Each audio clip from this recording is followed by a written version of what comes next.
Ezra 3rd chapter verse 12. మునిపటి మందిరమును చూచిన యాజకులలోను ఇక్కడ ఏమైపోయింది, వీళ్ళందరూ యెరూషలేముకి పోయిర్రు. యెరూషలేం పోయి మందిరాన్ని కట్టేసిర్రు. బ్యూటిఫుల్ అయిపోయింది, మందిరం అంతా బ్యూటిఫుల్ అయిపోయింది. లేవీయుల కుటుంబ ప్రధానులలోని వృద్ధులైన అనేకులు వృద్ధులు అయిపోయారంట. వాళ్ళని పట్టకపోయినప్పుడు ఎట్లుండే, జబర్దస్త్ వయసులు ఉండే లేవీలు అందరు. రిటర్న్ వచ్చిన తర్వాత లేవీలు వృద్ధులు అయిపోయారు.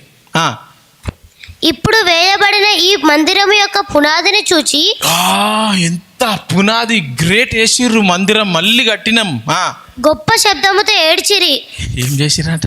ఇప్పుడు ఇన్ని సంవత్సరాలు మనం ఎప్పుడు ఆ అగ్ని స్తంభం వస్తుండే, మేఘ స్తంభం వస్తుండే, యాజకుడు పో అయిపోతుంది అనగానే మొత్తం హీలింగ్ వచ్చేస్తుండే అని ఆ లేవీలందరూ చూసి దాన్ని చూసి ఏడుస్తున్నారు గట్టిగా. ఎట్లా ఏడుస్తున్నారు వాళ్ళు? గొప్ప శబ్దముతో ఏడ్చిరి. అయితే మరి అనేకులు సంతోషము చేత బహుగా అరచిరి. మళ్ళీ కొంతమంది ఏం చేస్తారు, వీళ్ళు ఏం చేస్తారు, అరుస్తున్నారు అంట. ఏది సంతోష శబ్దమో, ఏది సంతోష శబ్దమో, ఏది దుఃఖ శబ్దమో జనులు తెలుసుకోలేకపోయిరి. జనులకు తెలుసుకోలేకపోయిర్రంట. ఎందుకు? మందిరాన్ని చూసి ఏడుస్తుర్రు, అరుస్తురట.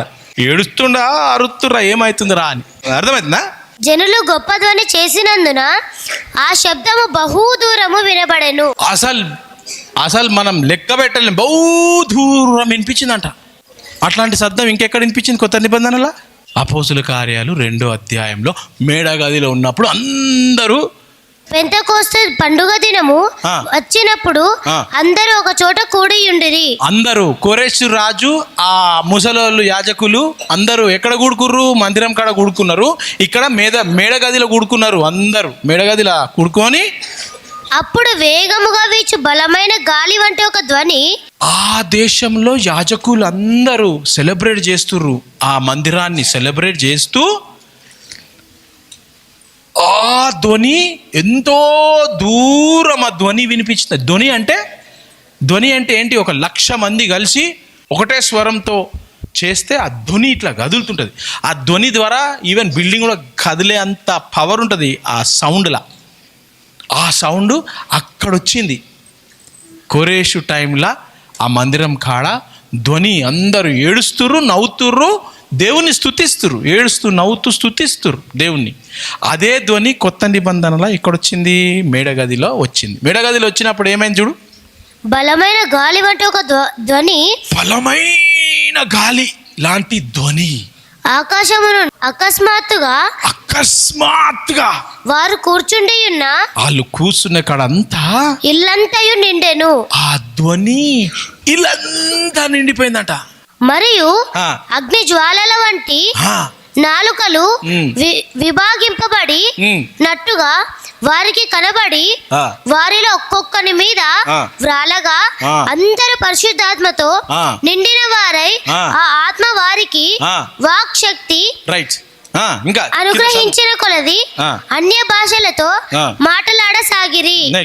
ఆ కాలమున ఆకాశము క్రింద నుండు ప్రతి జనములో, ఆకాశము కింద ఉన్న ప్రతి జనము నుండి వచ్చిన భక్తి గల యూదులు, ఆకాశము కింద ఉన్న భక్తి గల యూదులు అందరూ యెరూషలేములో కాపురముండిరి. సైరస్ కాలంలో ఎక్కడ పోయారు? యెరూషలేం పోయారు. పేతురు కాలంలో యెరూషలేంలో జరుగుతుంది, ధ్వని జరుగుతుంది. అక్కడ అందరూ పోయినరు యూదులందరూ. ఈ శబ్దము కలుగగా జనులు గుంపులుగా కూడి వచ్చి, ఏడికెళ్ళి వచ్చిరు గుంపులుగా ఈ శబ్దంని వింటుండ్రు. శబ్దం ఎక్కడొస్తుంది? మేడగదిలో ఉంది. ఒక్క ఇంటి మీద ఎంతమంది ఉన్నారు అక్కడ? 120 మెంబర్స్. ప్రతి మనుషుడు తన స్వభాషతో వారు మాట్లాడుట విని కలవరపడిరి. అండర్ ద సన్, ఎవరెవరైతే అండర్ ద సన్ లో ఉన్నారో వాళ్ళందరూ అక్కడ కూడుకురంట. ఎందుకు కూడుకున్నారు? సౌండ్. పాత నిబంధనల ఏం గాలి వస్తుండే? మేఘస్తంభం, అగ్ని స్తంభం.